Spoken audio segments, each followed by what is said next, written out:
C'est l'heure du sonneur. Et oui, malheureusement, vous l'avez suivi. Samedi dernier, le cyclone Chido s'est abattu sur Mayotte avec des rafales de vent à plus de 200 km/h qui en ont fait le cyclone le plus violent depuis 90 ans, dévastant le département le plus pauvre de France. Un document gouvernemental provisoire a fait état lundi d'une vingtaine de morts, mais évidemment le bilan peut encore monter à plusieurs centaines, voire peut-être plusieurs milliers, selon le préfet local, François-Xavier Bieuville, dimanche. La situation de l'archipel est aujourd'hui terrible, privée de soins, d'eau, d'électricité, des risques de pillage par la suite, auxquels s'ajoutent évidemment les épidémies qui pourraient largement alourdir le bilan. Voilà dans quelle situation d'abandon se trouve aujourd'hui l'île. De nombreux habitants n'ont pas d'endroit où s'abriter. On sait aussi que plus de 200 volontaires de la Croix-Rouge pourraient avoir disparu. Bref, une situation absolument catastrophique. Alors, un deuil national va être décrété par le président qui a annoncé se rendre sur place dans les 24 heures. Et pour en parler, nous sommes avec Philippe Gosselin. Bonjour Philippe Gosselin. Bonjour à tous, et bonjour à vos auditeurs. Merci beaucoup d'être avec nous. Vous êtes donc député LR de la Manche, la première circonscription de la Manche, vice-président de la commission des lois, maître de conférence à Sciences Po. Et donc, pour tout vous dire, chers auditeurs, ce sont des personnes que j'avais contactées pour avoir des nouvelles de ce qui se passait à Mayotte, qui m'ont recommandé de faire appel à vous en me disant que vous suiviez très très bien le dossier. Vous étiez le plus grand connaisseur de toute l'Assemblée sur ce sujet. Donc je suis vraiment très heureuse que vous répondiez à nos questions. Merci de m'accueillir. Comment vous voyez ce qui se passe ? Est-ce que c'était attendu finalement ? Alors écoutez, ce qui était attendu était difficilement prévisible. Mais, il y a bien un mais. On a depuis plusieurs années un certain nombre de rapports, et je pense au tout dernier, celui du printemps dernier de Mansour Kamardine, qui était député, et mon cher ami et collègue Mansour, député de Mayotte, avocat, qui n'a pas été réélu, avait mis en avant un certain nombre de risques naturels autour de Mayotte, et notamment les risques cycloniques très forts, et en indiquant qu'en réalité l'archipel y était sans doute mal préparé.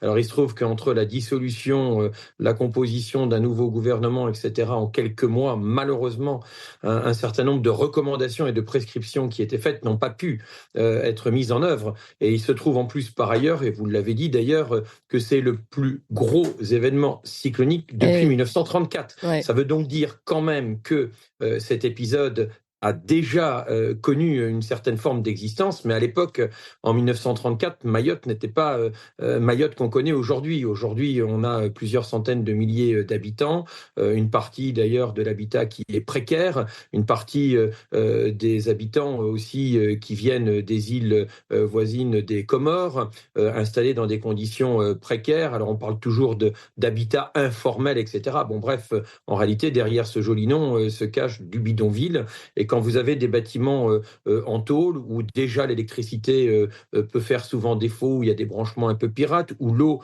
peut être aussi un vrai sujet, c'est évident qu'avec des vents d'une telle violence, ça ne résiste pas. On a même vu des bâtiments publics être aussi rasés ou avec les toitures enlevées. Je pense à l'hôpital notamment, mais ce n'est pas le seul bâtiment. Ça pose la question, bien sûr, des normes de construction, de la rapidité avec laquelle on pourra reconstruire ou pas. En tout cas, aujourd'hui, on est dans un état, quand on voit les images, plusieurs m'ont été envoyées, on en a vu sur Mayotte Première, les images sont effectivement quelque chose de catastrophique, comme si tout avait été rasé, et ça l'a été d'une certaine façon.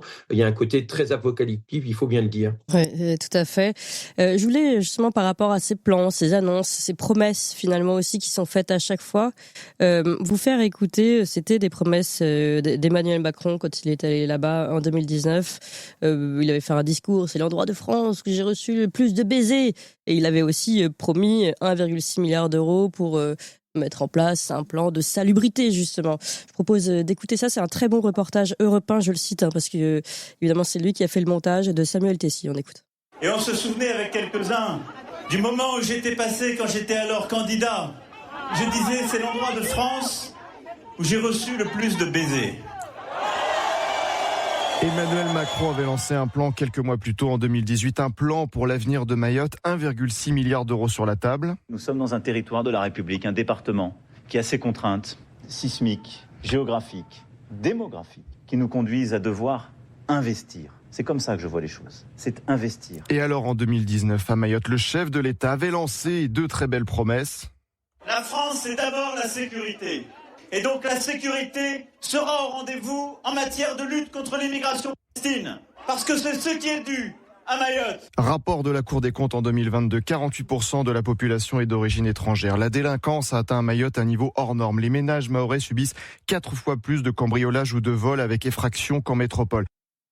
Voilà, ce qu'on a du mal à comprendre finalement, on l'a entendu, il y a eu cette promesse 1,6 milliard d'euros pour un plan démographique, un plan sismique, un plan de salubrité publique. Et là, on se rend compte que finalement, en tout cas, le bâti, vous l'avez bien expliqué, n'était pas du tout au rendez-vous. Il n'y avait pas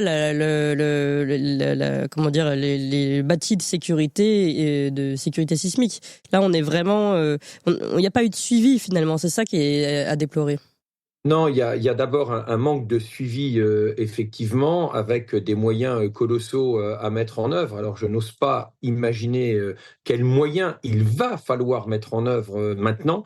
C'est inchiffrable, sauf à le chiffrer en milliards d'euros. Mais une fois qu'on a dit ça, on n'a pas dit comment, avec qui, quels matériaux, enfin, etc. Enfin, toutes les questions qui peuvent se poser. La question, d'ailleurs, va être de savoir si on prend des normes européennes. Je rappelle que Mayotte est le 101e département français. Il fait partie donc de l'Union européenne et donc normalement les normes européennes sont applicables. Est-ce que ce sont les bonnes normes pour appliquer à un bon département qui se trouve à plusieurs milliers de kilomètres de chez nous, dans des zones qui ne sont pas du tout les zones que nous connaissons, ni sismiques, ni cycloniques, etc. Donc ça va être un sujet sans polémique, mais il va sans doute alimenter la réflexion et malgré tout sans doute un peu la polémique. Ce qui est certain en tout cas, c'est que ce plan que le président de la République avait évoqué à l'égard de nos compatriotes.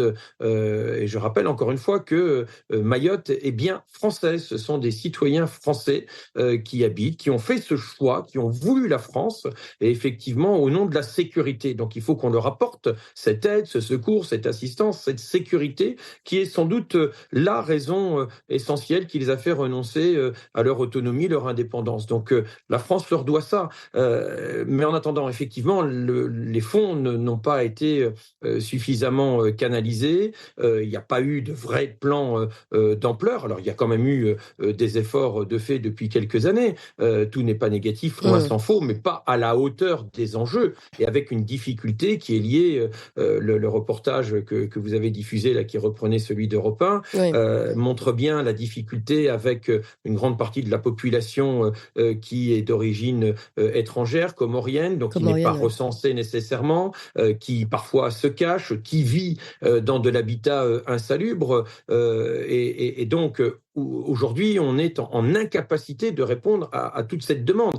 Maintenant, ce qui est assez étonnant, il y a une résilience extraordinaire. Moi, je suis allé pas mal de fois à Mayotte. Ce sont des gens chaleureux. Alors, parfois, il y a des coups de chauffe. On en a connu encore au printemps dernier, fin d'hiver, printemps. Moi, j'y étais à ce moment-là. Les moyens de transport étaient coupés, les routes étaient occupées, etc. Donc, voilà, parfois, il y a des coups de chauffe, mais les gens ont vraiment envie d'être bien intégrés. Maintenant, quand on a autant d'étrangers avec un voisin qui est à 70 km et qui joue un peu, qui souffle le chaud et le froid, je parle encore une fois des Comores, c'est évidemment compliqué. Mais ce qu'il y a d'assez extraordinaire, c'est que depuis déjà 24 heures, en gros, ces habitats, et notamment près de Mamoudzou, ces habitats informels, donc ces tôles reprennent forme de logements, bien sûr précaires, parce que la nature a horreur du vide, mais si on refait du précaire sur du précaire démoli, vous voyez qu'on va se retrouver dans des zones totalement en difficulté, insalubres, avec des risques sérieux d'épidémie. On avait, il y a encore quelques mois, un choléra endémique, c'est-à-dire propre à l'île de Mayotte. Donc tout ça est mal maîtrisé. Aujourd'hui, il y a des problèmes d'électricité, d'eau, l'eau est un vrai sujet d'alimentation. Les secours arrivent, s'organisent. Il y a un quasi-pont aérien. Je dis quasi parce que c'est pas si simple que ça, mais ça va dans le bon sens. Maintenant, ça prendra des mois et des mois, même des années, bien sûr, avant qu'on puisse, avec des moyens ambitieux, retrouver le Mayotte qu'on a connu, qui est un pays très attachant, un territoire très attachant, comme mon pays normand, mais encore plus attachant parce qu'il y a un magnifique lagon. Mais tout cela n'est pas que paradisiaque et on voit bien aujourd'hui quels sont les enjeux. Et moi, j'invite vraiment le gouvernement, quand il sera formé, à bien s'emparer du sujet. Le Premier ministre aussi, ça ne se réglera pas d'un claquement de doigts, c'est évident. Mais en tout cas, on le doit à nos compatriotes. Oui, et puis le malheur, finalement, c'est qu'on a l'impression qu'on ne se rappelle de Mayotte que quand il y a une catastrophe naturelle. C'est un peu vrai, et pourtant il y a de bonnes raisons de s'en rappeler par la beauté des paysages, par ce territoire, cette histoire. Mais il y a aussi l'autre côté de la médaille que j'évoquais, c'est des conditions économiques extrêmement difficiles, des conditions sociales précaires. Là, on a tous les enfants qui sont en vacances depuis quelques jours parce que c'est l'été là-bas, c'est l'été austral. On a du mal à l'imaginer avec nos petites températures. Assez fraîche en ce moment, mais là-bas c'est la période la plus chaude de l'année. On a entre 35 36 degrés en permanence, une hygrométrie très forte, donc beaucoup d'humidité. Les enfants ne sont pas à l'école et les conditions de scolarisation sont déjà très compliquées vu le nombre d'enfants à scolariser. C'est une île qui est très très jeune et dont la population a explosé. Aujourd'hui, il n'y a plus d'école. Qu'est-ce qu'on fait à la rentrée prochaine, qui n'est pas dans 3 ans? La rentrée prochaine, c'est dans quelques semaines. Comment on va pouvoir gérer l'accueil de ces gamins, de ces jeunes? C'est un vrai sujet. Honnêtement, à ce stade, je n'ai évidemment pas la réponse. Je me méfierais du yaka faucon, mais il y a des enjeux qui sont démultipliés. Tout est multiple X à Mayotte en ce moment. Philippe Gosselin, une dernière question. Quelle est votre réaction face à la polémique autour de François Bayrou qui ne serait pas allé à Mayotte immédiatement, mais plutôt au conseil municipal de Pau? Écoutez, je ne sais pas si le Premier ministre devait se rendre à Mayotte immédiatement. Ça, je n'en suis pas sûr. En revanche, je pense qu'il était très maladroit, et on va le dire sous cette forme-là, très maladroit d'aller de façon concomitante à un conseil municipal à Pau. Je crois que c'est un signal qui est envoyé aux Mahorais qui est difficilement compréhensible. Je veux qu'on sorte de cette polémique, mais franchement, la première réponse est une réponse quelle erreur de l'avoir fait. Nos compatriotes ont besoin qu'on s'intéresse à eux. Je suis pas sûr que c'était le bon moment d'envoyer le Premier ministre. Je vous le dis franchement, parce que pour des raisons de sécurité, d'encadrement, d'accès au territoire, ça pouvait finalement plutôt compliquer les choses, mais on pouvait peut-être faire autrement que d'aller à Pau au même moment. Oui, je le confirme. D'accord, merci beaucoup Philippe Gosselin, député LR de la Manche et vice-président de la Commission des lois. Merci beaucoup et Toxin continue dans quelques